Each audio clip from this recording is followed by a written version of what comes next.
먼저 우리 제 제자이자 그리고 동생 같은 우리 유태경 유임 목사님, 그리고 또 제자인 우리 주솔 목사님 같이 사역하는 이 교회로 불러주셔서 감사합니다.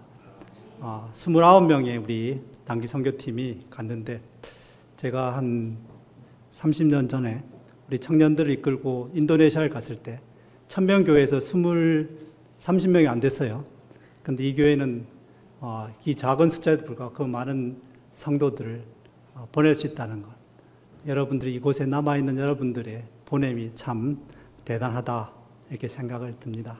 어쨌든 이 아름다운 교회가 더욱더 주님의 지상 사명을 잘 감당하는 복된 교회가 되기를 바랍니다. 아멘. 기도하겠습니다. 아버지 하나님, 이 시간 부족한 자가 주의 말씀을 전합니다. 성령께서 임재하여 주셔서 종의 부족함을 가르쳐 주시고 가려 주시고, 성령께서 이 시간 온전히 이 자리를 주장하여 주셔서 우리 성도들의 마음을 붙들어 주시고 진리와 생명의 말씀이 우리 속에 충만하게 임재하게 하여 주옵소서. 감사하며 예수님의 이름으로 기도하옵나이다. 아멘. 오늘 본문 말씀 히브리서 3장 1절 말씀만 우리 같이 한 목소리로 합독하겠습니다. 같이 읽습니다. 시작. 그러므로 함께 하늘에 부르심을 받은 거룩한 형제들아, 우리가 믿는 도리의 사도이시며 대제사장이신 예수를 깊이 생각하라. 아멘. 여러분들이 혹시 알고 계시는 호텔 체인은 어떤 것들이 있는가요? 이 거룩한 주일에 호텔 체인이라니 안 맞지만 그 중에 바로 하나가 힐튼 호텔일 것입니다.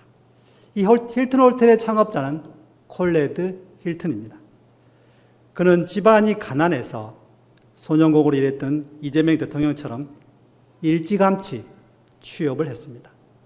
호텔 벨보이로 일을 시작했는데 취업한 지 15년 만에 당시에 가장 큰 호텔의 사장이 되었고, 이후 약 250개의 호텔을 거느린 힐튼 호텔 체인을 이루었습니다. 그가 정말 세계적인 사업가로 성공할 수 있었던 이유는 그의 생각이 남달랐기 때문입니다. 그는 비록 호텔의 말단 종업원 벨보이였지만 당시에 가장 큰 호텔의 사진을 숙소에 벽에 걸어놓고 자신의 미래를 그 호텔의 사장으로 생각하며 일을 했다고 합니다.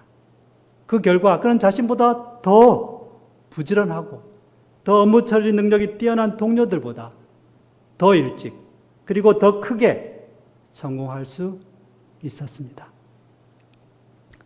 반대로 임진왜란 때 신립 장군은 도순 변사라는 높은 직책으로 종사관인 김여물과 함께 당시의 전략적 요충지인 충주를 방어하는 책임을 맡았습니다. 선조 25년인 서기 1592년 4월 14일 가토 기요마사와 고니시 유키나가가 이끄는 15만 명의 애군이 파죽지세로 북상하다가 문경세제에 도착했습니다. 이때 신립은 지형을 정말 잘 정찰한 뒤에 문경세제의 지세를 이용하여 방어할 것을 건의한 종사관 김여물의 말을 듣지 않고 대신 탕금대에서 배수의 진을 치고 전투를 벌였습니다. 그는 말하기를, 진지를 만들기엔 시간이 촉박하고 우리 군사들 훈련이 부족해 정말 사지에 몰아넣지 않으면 투지를 높일 수 없다고 하여 4월 28일 새벽 8천여 명의 군사를 배수의 진을 치고 전투에 임했습니다.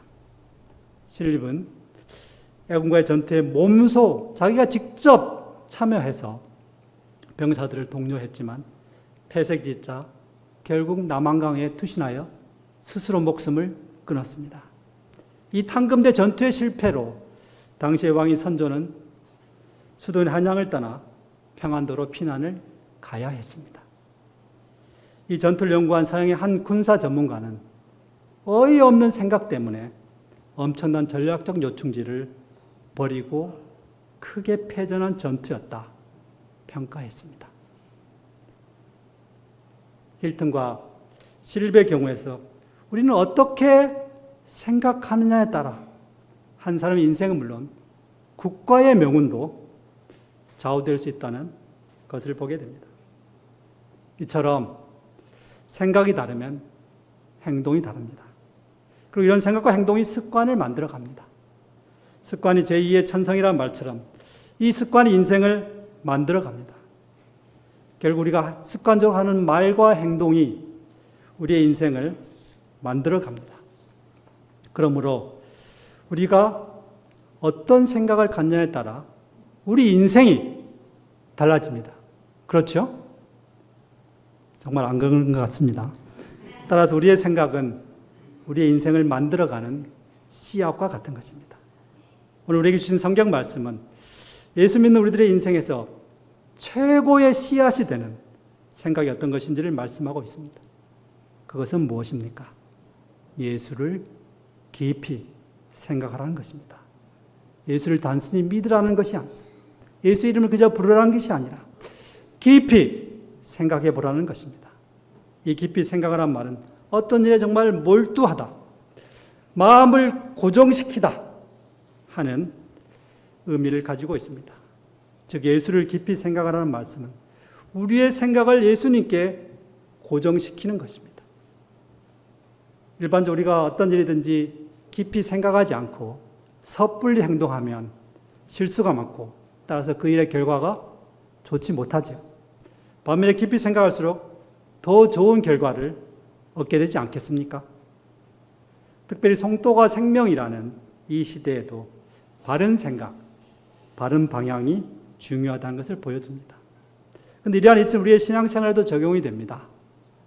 말씀을 깊이 있게 정말 묵상하고 깊이 있는 기도 생활을 할수록 우리의 신앙은 깊이 뿌리를 내리고 든든하게 서가게 됩니다. 그런데 우리 신앙생활에 있어서 가장 깊이 생각해야 할 것이 무엇입니까? 바로 우리의 주님이시요 구원자이신 예수님이십니다. 예수님이시야말로 구약과 신약을 관통하는 말씀의 핵심이 될 뿐 아니라 우리 믿음의 중심이기 때문입니다. 여러분, 기독교 신앙의 핵심이 무엇입니까? 제가 우리 신학부 학생들에게, 신학대학원생들에게 물어봐도 바로 안 나옵니다. 다 알고는 있는데 그게 무엇입니까? 예수가 그리스도다 하는 게 한마디로 기독교 신앙의 핵심입니다.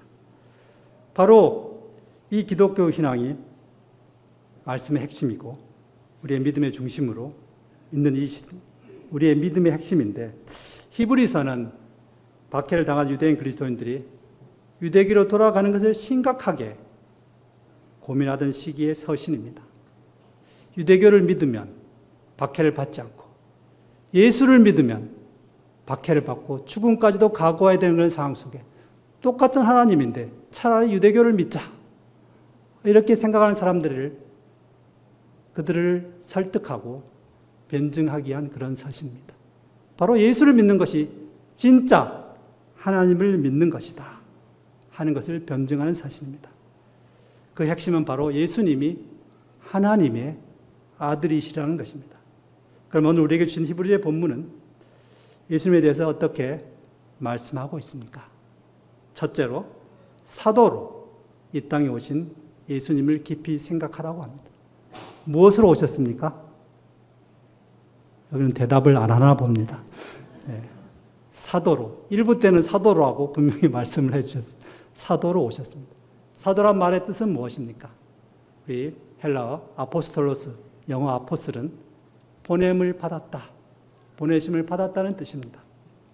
예수님께서도 아버지 하나님의 뜻을 성취하기 위해서 보내심을 받았다 하는 의미에서 사도이십니다. 주님 이러한 사도로서의 부르심을 확고히 가지고 계셨기 때문에 철저하게 하나님의 뜻에 순종하셨습니다. 보내신 자의 뜻에 철저하게 순종하신 것입니다. 많은 사람들의 비난과 시기와 질세에도 불구하고 계속되는 힘든 여정에 피곤하셔도, 또는 갈릴리 호수의 흔들리는 배 안에서도 주무실 정도로 피곤하셨지만 늘 자신의 소명인 하나님 나라의 복음을 담대하게 선포하셨습니다. 그러시면서 예수님은 자신을 보내신 하나님의 뜻을 놓치지 않기 위하여 그 피곤하고 힘든 여정 속에서도 해가 뜨기도 전인 새벽에 홀로 기도하시러 산에 오르셨습니다. 자신이 결국 십자가에 달리실 것을 예감하신 주님은 그런 기가 막힌 처지 중에서도 땀방울이 핏방울이 되도록 기도하시면서 아버지 하나님의 뜻을 구하셨습니다. 그래서 모든 것을 아버지의 뜻에 맡기고 십자가상에서 다 이루었다. It is accomplished 라고 하시면서 죄인인 저와 여러분을 구원하시기 위해서 기꺼이 죽음에 자신을 맡기셨습니다. 만약에 예수님께서 자신이 하나님 나라를 위해 부름을 받았다는 것을 온전히 알지 못하시고 하나님의 뜻을 구하는 삶을 살지 않으셨다면 그렇게 되는 것은 불가능했을 것입니다. 예수님의 인간적인 모습을 보면 정말 가난한 시골의 비천한 집안에서 태어나셨고 제대로 교육도 받지 못하셨습니다. 세상적인 관점에서 보면 정말 별 볼이 없는, 요새 말로 하면 루저죠. 가난하고 힘들게 사셨지만 예수님은 인류 역사상 가장 위대한 삶을 사셨습니다. 이것은 그분이 바로 자신을 세상에 보내신 하나님 아버지와의 깊은 교제를 통해서 자신을 향한 하나님의 뜻을 생각하셨기 때문입니다. 리히튼 포드 목사가 서부 아프리카의 다카 공항에서 프랑스 출신 선교사를 만나게 되었습니다.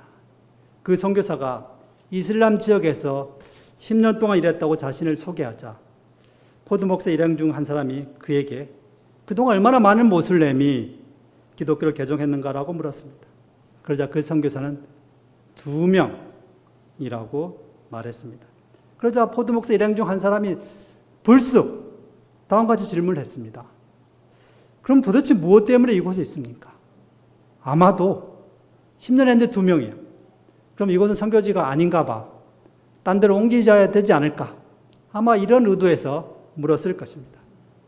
그러자 그 선교사가 다음과 같이 대답했습니다. 제가 이곳에 왜 있냐고요? 그것은 예수 그리스도께서 나를 이곳에 두셨기 때문입니다. 그 이유 때문에 제가 이곳에 있습니다.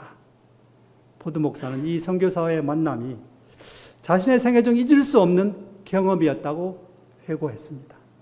10년 동안의 사역의 열매가 2명밖에 없었지만 하나님께서 자신을 그곳에 두셨기 때문에 그곳에 있어야 한다는 그 선교사의 대답에 충격을 받았기 때문입니다.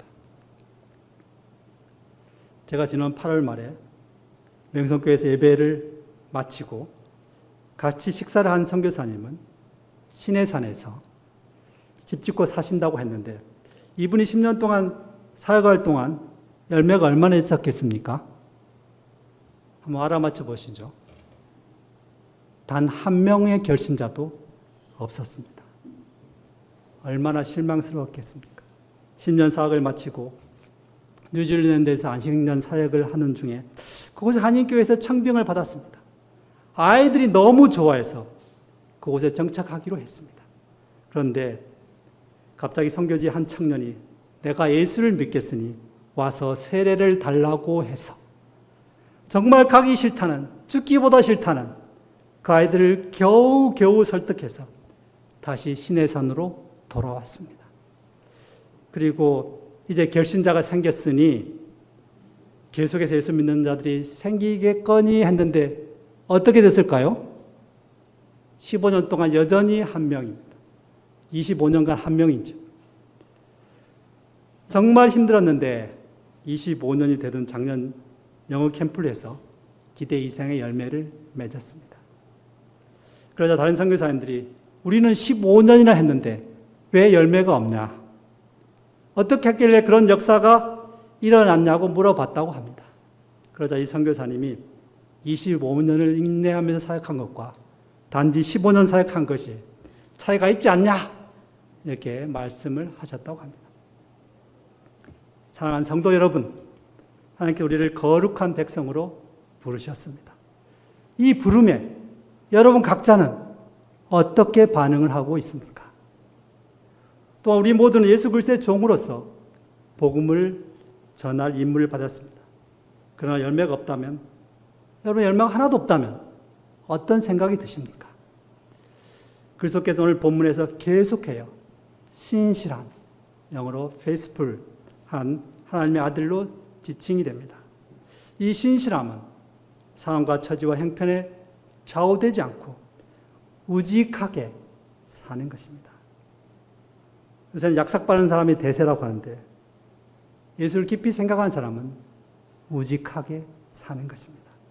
십자가의 길인 줄 알면서 아버지의 뜻을 사시는 그 예수님, 인간의 죄악에도 불구하고 우리의 실망스러운 모습에도 불구하고 여전히 자신의 약속에 신실하신 아버지 하나님의 신실함, 이것이 구약에서 말하는 하나님의 자비, 즉 헤세드입니다. 그런데 온전한 믿음은 이렇게 신실하신 아버지 하나님과 그 아들이신 예수 그리스도의 신실함을 의심하지 않고 믿는 것입니다. 또한 그런 신실함을 가지고 살아가야 하는 자세가 하나님의 자녀요 예수 그리스도의 종인 우리들에도 요구되는 믿음의 자세입니다. 사랑하는 미래로 교회 성도 여러분, 주님께 여러분을 이 교회로 부르셨으니 신실하게 믿음 생활을 하기를 바라시지 않겠습니까? 이런 교회나 교인들 일부가 비록 여러분의 마음에 들지 않더라도 신실하게 자신의 자리를 지키는 것입니다. 특별히 담임 목사님과 많은 성도들이 선교제 간 지금 이 자리에 계신 여러분들처럼 더욱 그런 자세가 요구될 것입니다. 주위에서 보는 눈이 상대적으로 적은 이때가 바로 이 믿음의 시험을 치르는 때입니다.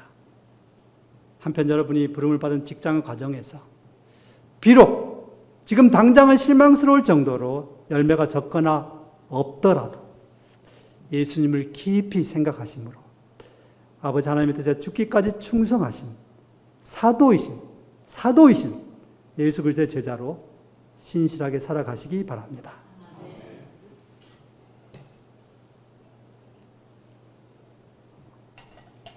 두 번째로 대제사장으로 오신 예수님을 깊이 생각하라고 하십니다. 무엇으로 오셨습니까? 대제사장으로 오셨습니다. 구약시대의 대제사장은 1년에 한 번씩 지성소, 홀리 오브 홀리스에서 짐승을 잡아 그 피로 제사를 드려 이스라엘 모든 백성을 위해 속죄하는 역할을 감당했습니다. 대제사장은 거룩한 직책이었지만 다른 사람들과 똑같은 인간이었습니다. 우리처럼 연약한 인간이었기 때문에 다른 사람의 죄를 위한 속죄에 적합했을 것입니다. 예수님께서도 하나님의 아들이셨지만 우리와 똑같이 연약한 육신을 가진 인간으로 무력한 악의로부터 이 땅에 오셨습니다. 우리 인간을 지닌 인간의 연약함을 정말 속속들이 겪으셨습니다. 이 세상에 우리처럼 인간의 부족하고 연약함을 제대로 체험하신 그분이 우리의 입장에서 대제사장의 역할을 감당하신 것입니다. 대제사장으로서 예수님은 하나님과 사람 사이를 중재하는 중보자가 되셨습니다. 우리 인간이 지닌 이신과 죄로 인해 가려막힌 하나님과 관계를 회복하게 하기 위하여 십자가에서 피를 흘려 자기 자신을 속죄의 제물로 드리셨습니다. 자신의 피를 흘리셔서 그분을 믿는 모든 우리들 모두가 죄와 사망의 세력에서 건짐을 받았습니다. 그래서 우리 모두가 하나님과 아들과 딸이 되는 특권을 얻은 것입니다.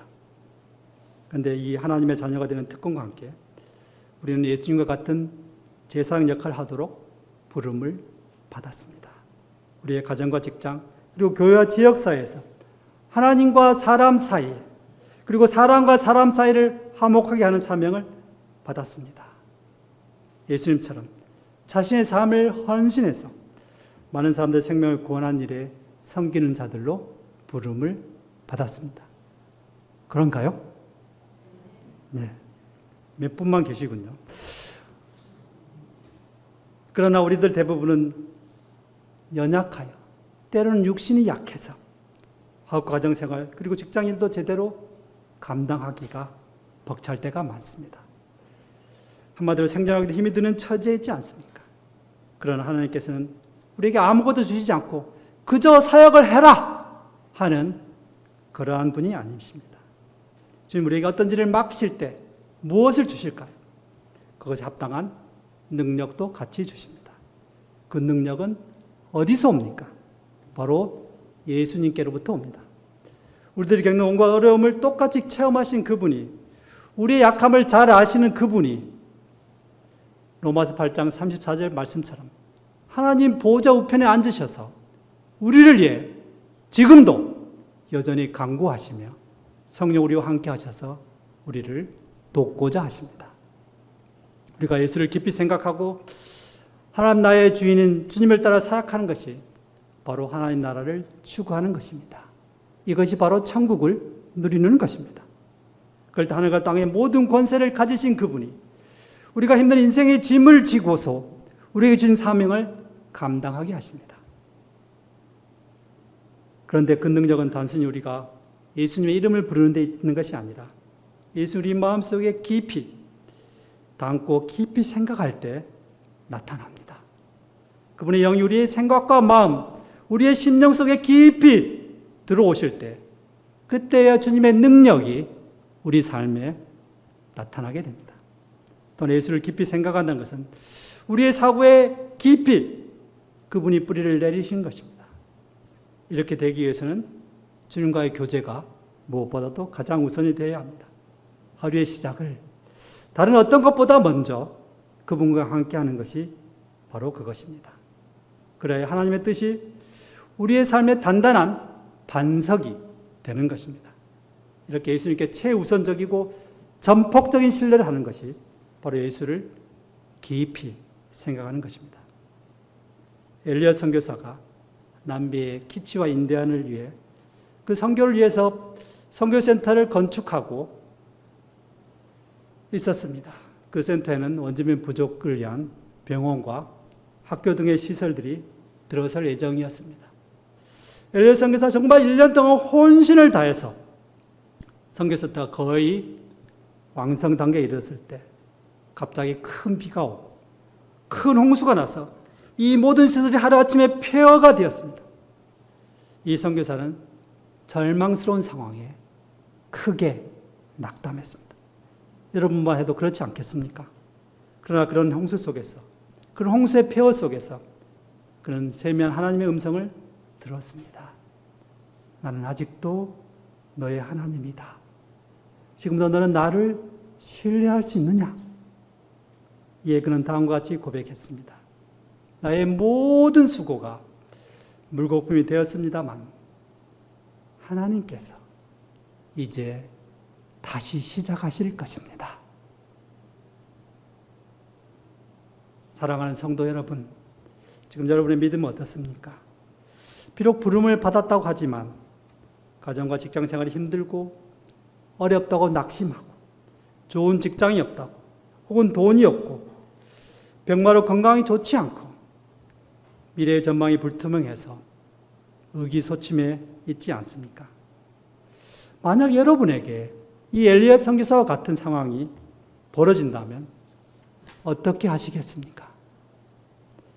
하나님께서 우리가 가진 모든 것, 우리의 기도와 수고, 땅과 정열과 헌신을 바친 모든 것을 다 걷어가신다고 해도 여전히 하나님을 신뢰하실 수 있으시겠습니까? 여전히 하나님을 믿는 믿음에 신실하실 수 있겠습니까? 강중민 목사는 뿌리 깊은 영성이라는 책에서 한국 교회를 영적 체험이 많은 교회, 뜨거운 불로 인한 강한 부흥의 역사를 가진 교회, 엄청난 외적인 성장을 이룩한 교회라고 평가합니다. 그러나 또 왠지 모르는 허전함과 함께 성도들에게 깊은 인격적인 변화가 없다고 하면서 그렇게 된 이유가 한국 교인들의 신앙이 예수님께 깊이 뿌리를 내리지 못했기 때문이라고 진단했습니다. 그런데 예수님께서 십자가에 달리시기 전에 베드로의 경우를 보아도 우리의 생각과 행동이 예수님께 깊이 뿌리를 내리는 것이 그렇게 쉽지 않다는 것을 보게 됩니다. 그런데 예수님께서 부르실 때 모든 것을 버려두고 주님을 따라다니며 거의 3년 가까운 세월 동안 동고동락하지 않았습니까? 그렇지만 정작 예수님께서 재판정에 서신 후에 그의 모습이 어떠했습니까? 자신에게 불리하고 정말 생명의 위협이 다가오니까 예수님을 부인하지 않았습니까? 만약 저와 여러분이 그런 상황에 처한다면 베드로보다 내가 더 나을 것이라고 자부할 수 있겠습니까? 제가 박사과정을 공부했던 캘리포니아의 클레몬트 시는 아볼시티, 즉 나무의 도시라고 소개될 정도로 나무가 많습니다. 그 사막에 가까운 기후에 여기현상은 나무가 잘 자라서 정말 보기가 좋습니다. 그런데 자세히 보면 뿌리의 많은 부분들이 밖으로 나와 있습니다. 스스로 깊이 뿌리를 땅속으로 내리지 못하고 스프링클러의 물만 받아서 성장하다 보니 그렇게 된 것입니다. 어느 날 밤에 바람이 좀 심하게 불었습니다.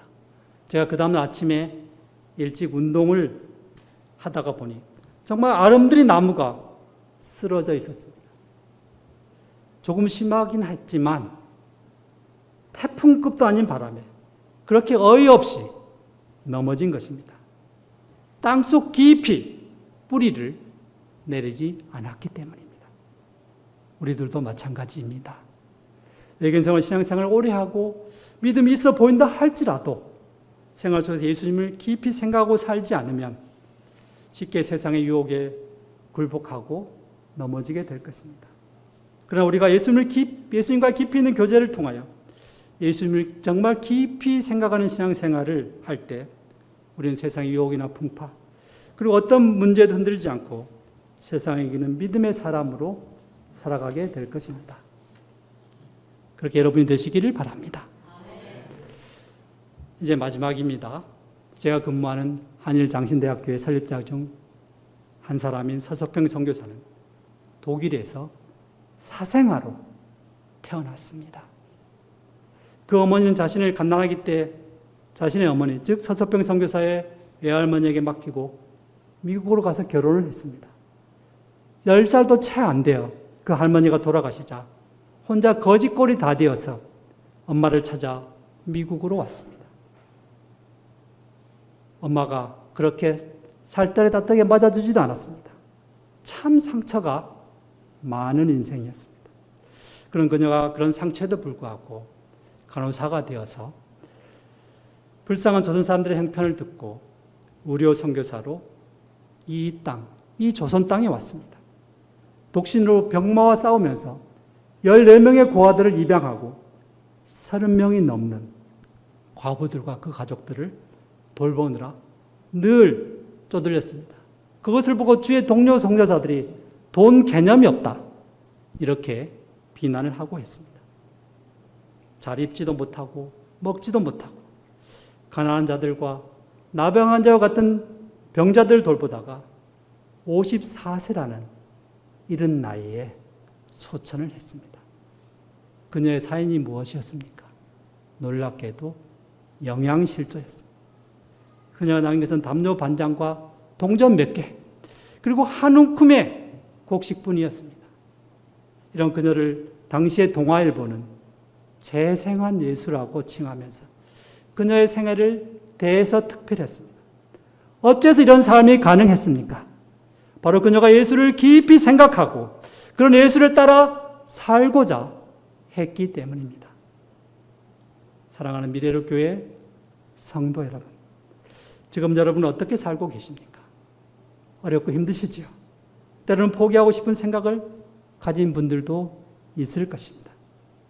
그럴 때 하나님을 절대적으로 신뢰하셨기 때문에 십자가에서 죽음조차 기꺼이 감당하신 신실하신 예수님을 정말 깊이 생각해 보시기 바랍니다. 그리고 신실하게 예수님을 따르려고 했던 서석평 선교사와 같은 믿음의 선배들을 떠올려 보시길 바랍니다. 그렇게 예수님과 깊이 있는 교제를 하심으로 어떤 상황에도 하나님 나라의 소망을 정말 끝까지 붙드시기를 바랍니다.